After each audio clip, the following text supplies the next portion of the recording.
하나, 둘, 셋. 네. 네, 박수 한번 주세요. 박수. 원주에서 다양한 서화 작품전이 열렸습니다.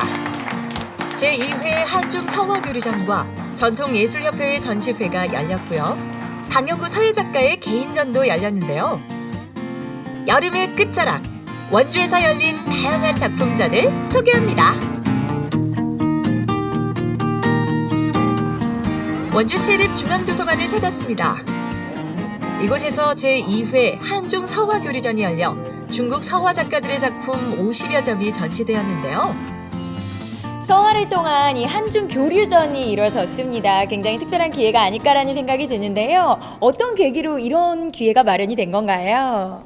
한중 교류전을 통해서 우리 그 전통 문화를 중국에 좀 알릴 수도 있는 그런 계기가 되기도 하고, 또 우리가 또 보고 배우기도 하고, 그런 계기를 통해서 우리 또 원주의 문화 예술 이런 발전 뭐 이런 것도 좀 생각을 해보고. 한국과 중국의 문화 교류의 장이 된 한중 서화 교류전에서는 한국과 중국의 서화 50여 점과 전통 의상, 성유 채색, 전통 춤 등 다양한 양국의 문화를 경험할 수 있었는데요. 中韩两国隔海相望，地缘相近，在文化上呢有着天然的亲近感和互补性。这次呢有缘呢通过韩国江源文化交流协会的张义正先生。 비슷한 듯 서로 다른 매력을 가진 한국과 중국의 예술 작품들. 여기서 중국의 대표 작품들을 잠시 감상해 보실까요?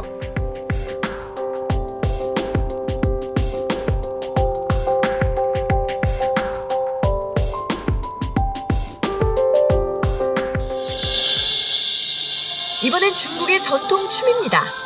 각종 예술 작품뿐 아니라 중국 전통 춤도 소개되었는데요. 몽골 토족춤과 현대 발레를 조화시킨 작품이 이목을 끌었습니다.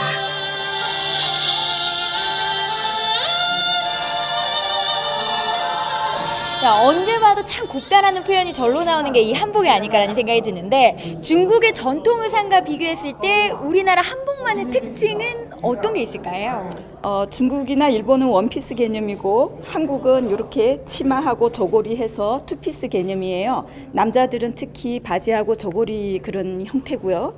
그리고 이제 색동, 이렇게 색동은 동양권에서 거의 다 색동을 사용하기는 하는데 가장 한국적인 색동은 굉장히 색을 선명하게 사용한다는 거고, 그리고 이렇게 선조들의 지혜로 조각천들을 모아서 이렇게 아름답게 만든다는 이런 특징이 있습니다. 중국의 전통 의상 참 예쁘기를 소문이 자자하잖아요. 전통 의상 중에서 가장 중요한 부분이 있다면 좀 어떤 게 그럴까요? 你看，我们旗袍的领子呢，它是往上是直立的，就像我们中国人讲究的精气神一样，往上挺拔、自立、自信，是高高的。在古代呢，领子越高，它的地位越尊贵，是这样的一个领子，是这样的。 중국 전통 의상 치파오. 이 전통 의상에 담긴 뜻 궁금하셨죠? 치파오의 특징인 목 부분의 단추는 음양의 원리를 상징하고요. 오른쪽 가슴 부위의 절개 라인은 공경심을 상징한다고 합니다. 다리 부분의 옆트임은 활동성을 강조한다는데 참 매력적인 의상이죠. 하나의 분야만 아니라 다양한 분야의 한국, 중국의 작품들이 한자리에 모인다는 거 사실 쉽지가 않잖아요. 네네. 좀 둘러보시니까 어떤 느낌 좀 받으셨나요? 일단 약간 색감 면에서 한국 작품은 좀 이렇게 부드러운 좀 느낌이 있는 것 같고요. 그다음에 중국 작품은 눈에 이렇게 확 들어오는 느낌이 있고, 네. 약간 좀 스케일이 좀 중국 작품은 약간 큰 느낌을 좀 받았습니다. 예. 또 우리 작품, 우리나라 사람 작품을 보니까 좀 섬세하고 우리 정서에 좀 맞는 것 같아서 관심 있어서 앞으로 해고 싶어요. 우리나라의 전통 예술의 볼거리를 여기에서 다 만나볼 수 있지 않을까라는 생각이 드는데, 어떤 것들을 좀 만나볼 수가 있을까요? 서각이나 미나, 그리고 섬유 그림 여러 가지가 있지만 또 특히 다른 곳에서 좀 볼 수 없는 인물화도 있거든요. 그래서 여러분께서 오시면 볼거리가 많을 것입니다. 이번에는 전통예술협회의 전시회를 찾았습니다. 전국 공모를 통해 선발된 서각, 민화, 섬유채색 등 각종 공예품들이 다양하게 전시되고 있었는데요. 색감과 질감이 잘 표현된 작품들이 관람객들의 시선을 사로잡았습니다. 이 작품은 음양각으로 이루어진 작품입니다. 달마 스님의 미세한 수염이나 의상을 표현하기 위해서는 완전 건조된 나무를 사용하여 채색을 이루어야만 좋은 상품을 거둘 수 있습니다. 한국적인 아름다움과 개성을 가진 여러 작품들을 한자리에서 만날 수 있었는데요. 같은 작품을 보더라도 느끼는 바는 사람들마다 다 다를 것 같아요. 좀 어떻게 느끼셨나요? 색과 선과 그런 부분들이 작가들의 그 특징을 살려서 표현된 것 같아서 참 보기 좋았어요. 그러면 한복에 있는 무늬들만 생각이 났었는데 다른 작품들을 보니까 더 다양한 무늬들이 있어서 새롭고 좋았습니다. 저의 학교에서 했을 때는 되게 어렵다고만 생각했었는데 막상 이렇게 둘러보니까 한번 배워보고 싶다는 생각 들었었어요. 하나, 둘, 셋. 며칠 후 열린 강영구 작가의 11번째 전시회에서는 특별한 퍼포먼스가 열렸는데요. 바로 작가의 머리카락을 잘라 붓을 만드는 퍼포먼스. 이날을 위해 15년간 기른 머리를 잘랐는데요. 자른 머리카락을 모아 붓을 만들었습니다. 눈물이 찡했었습니다. 울컥했었죠. 네. 사람의 한계는 어디까지일까?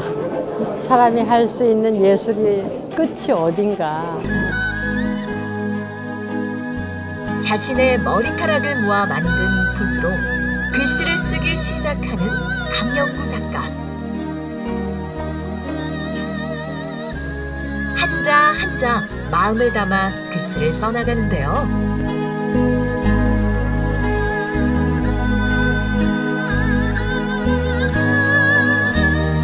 마침내 낙관까지 찍고 작품이 완성됐습니다.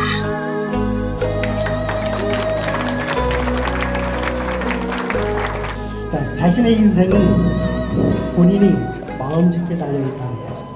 이런 내용을 한자로 일체유심조다. 이런 내용으로 썼습니다. 이 글씨를 쓰던 그런 사람으로 한번 내 머리카락으로 글씨를 한번 써보는 것도 어려서부터